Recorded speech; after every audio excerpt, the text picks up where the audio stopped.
सभी को नमस्कार। अपन आज बात करने जा रहे हैं फिनोल के एप्लीकेशंस के बारे में, और उस एप्लीकेशंस में अपन मुख्य रूप से देखेंगे एस्प्रिन का निर्माण कैसे किया जाता है। एस्प्रिन जो आपकी होती है एक प्रकार की दर्द निवारक औषधि होती है। तो एप्लीकेशंस और फिनोल में मुख्य रूप से अपन पढ़ेंगे एस्प्रिन।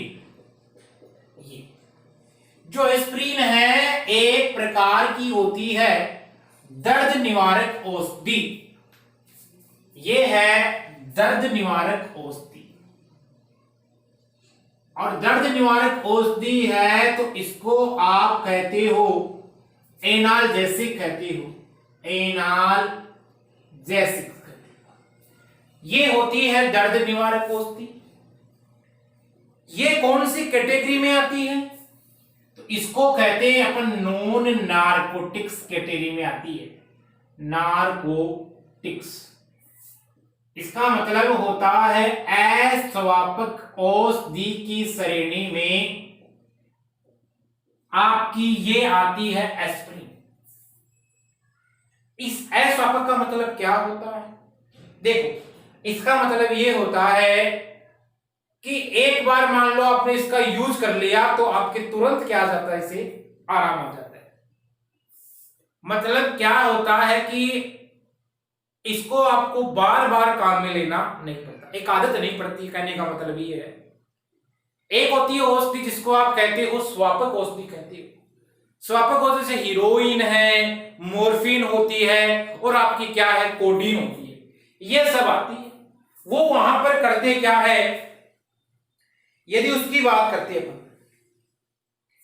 जो स्वापक औषधियां होती है, मान लो उनकी आदत सी पड़ जाती है, व्यक्ति को लत लग जाती है उनकी।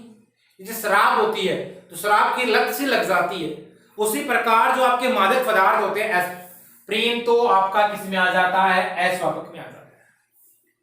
जैसे हीरोइन है, मोर्फिन है और कोडीन, ये सब किस में आते हैं, स्वापक औषधियों में आते हैं।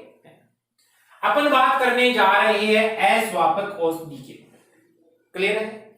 यानी व्यक्ति को राहत मिलती है और इसकी आदत नहीं पड़ती है, बस बार बार लेने की जरूरत नहीं पड़ती। किसको? नॉन नारकोटिक्स को। और ये किस कैटेगरी में रखी गई है, दर्द निवारक औषधि। अब देखो इसका निर्माण कैसे किया जाता है।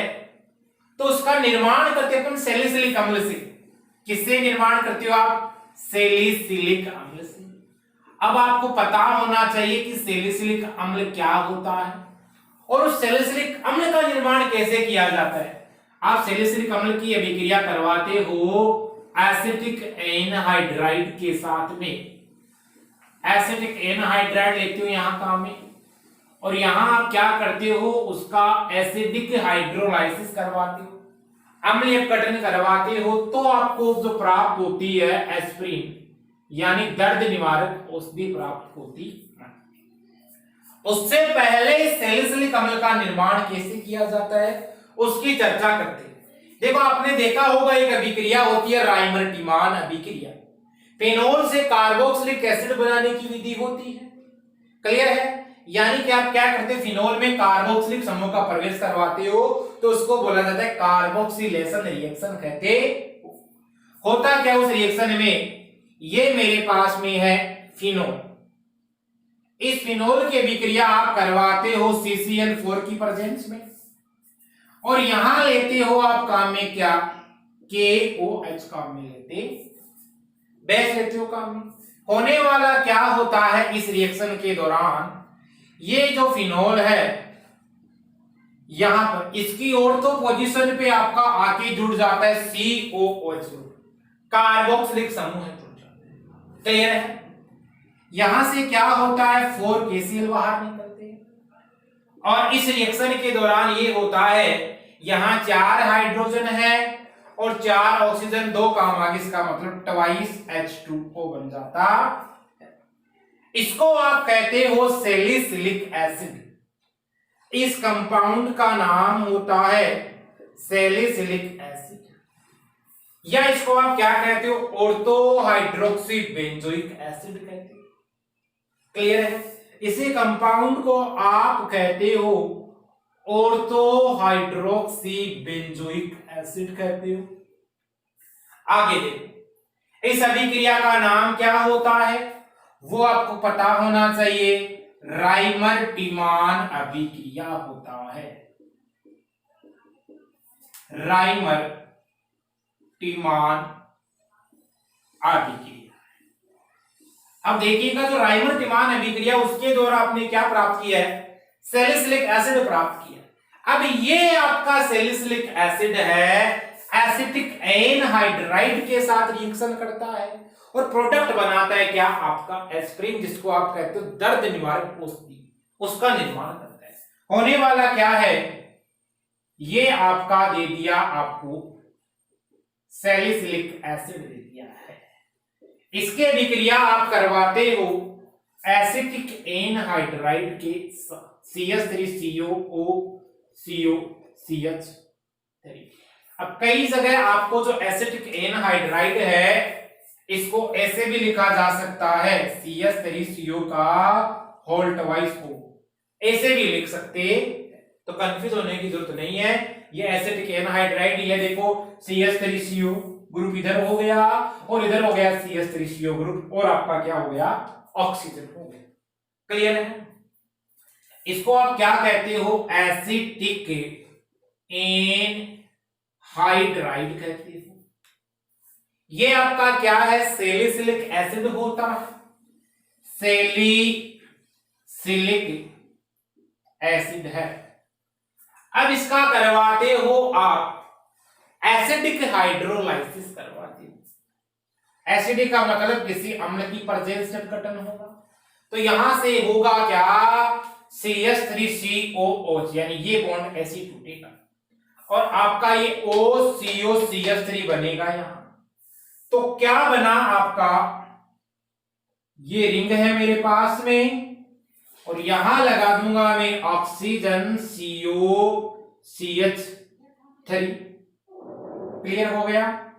चलो COCH3, यहां लगा हुआ क्या है आपका COOH लगा हुआ है, और उधर आपका बाई प्रोडक्ट क्या बना इसके द्वारा, एसिटिक एसिड बन गया।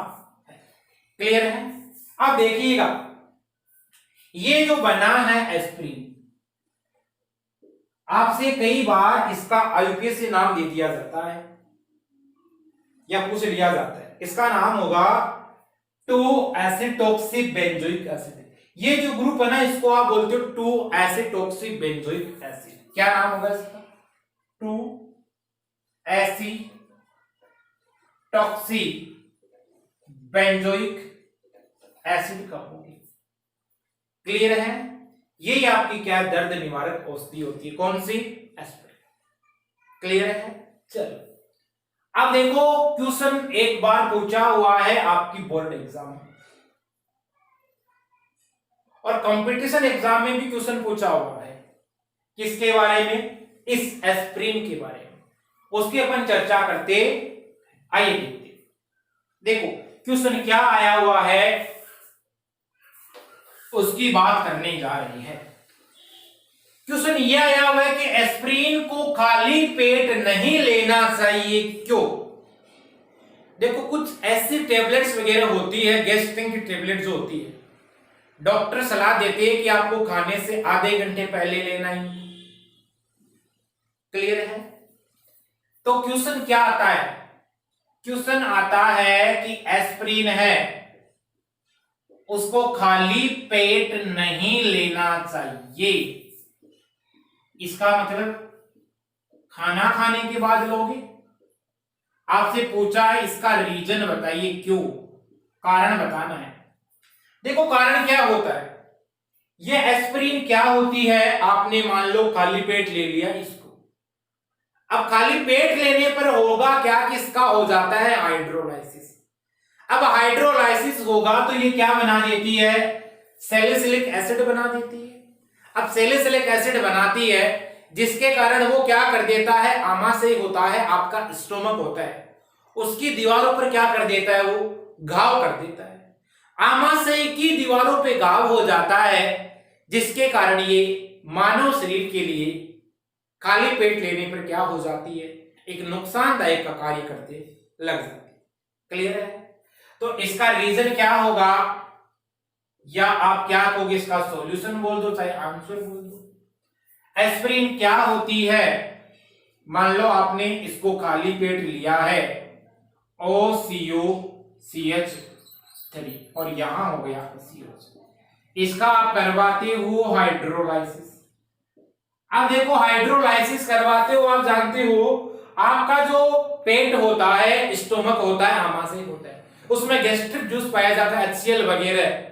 अब वो क्या कर देते, इसका हाइड्रोलाइसिस कर देते, इसका अपघटन कर देते।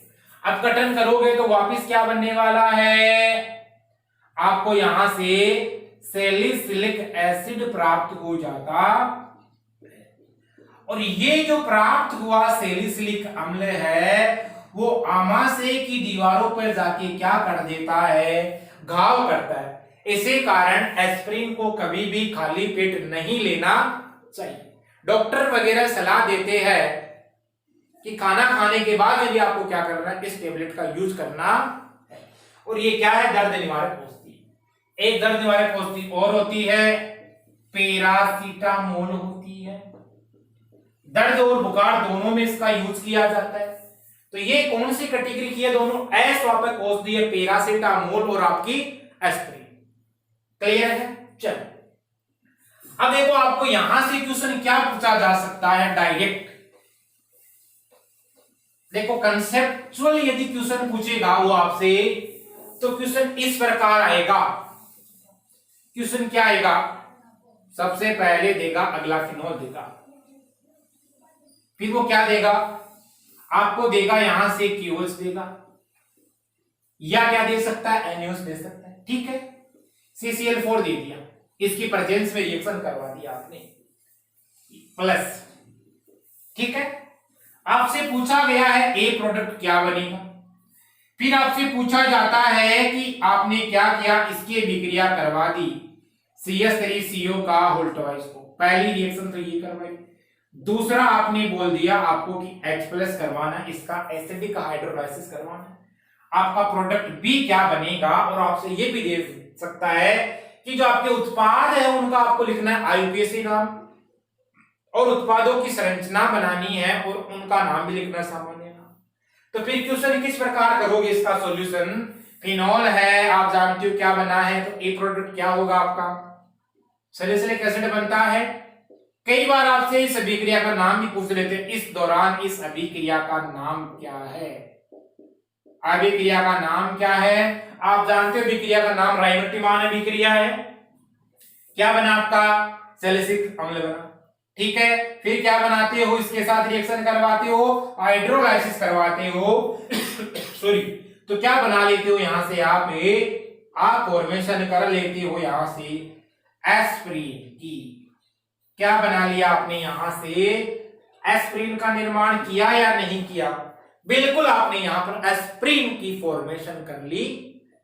क्लियर है यहां तक। चलिए, तो क्वेश्चन इस प्रकार भी आ सकता है। ये अपन ने देखा है जो आपका फिनोल है उसका यूज कहां किया जा रहा है, उसके अपन ने चर्चा की है। तो एक यूज किया गया है, एस्पिरिन औषधि है, उसके निर्माण में एस्पिरिन को बनाने। चलिएगा आगे देखिएगा, फिनोल के अन्य यूज है। एक तो फिनोल का आप यूज करते हो कार्बोलिक साबुन बनाने, तो मैं अन्य यूज है उनको लिख रहा हूं। फिनोल का यूज किया जाता है कार्बोलिक साबुन के निर्माण में। एक फिनोल का यूज करते हो आपने देखा था पिक्रिक एसिड बनाया था, तो पिक्रिक एसिड के निर्माण में इसका यूज करते हैं। क्लियर है।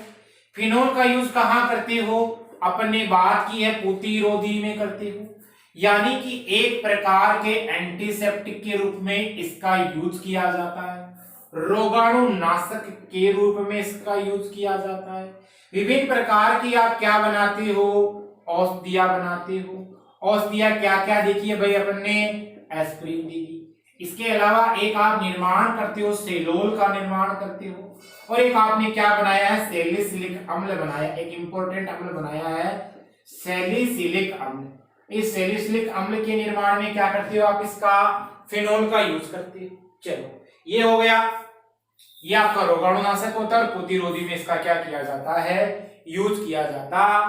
क्लियर है। ये अपन ने चर्चा की है फिनोल के एप्लीकेशंस के बारे में, और मुख्य रूप से जो चर्चा की वो अपन ने की है एस्प्रिन के बारे में। क्वेश्चन एस्प्रिन के बारे में पूछा जाने की संभावना रहती है यहां से। क्लियर है।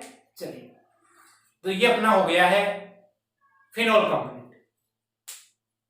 थैंक्स।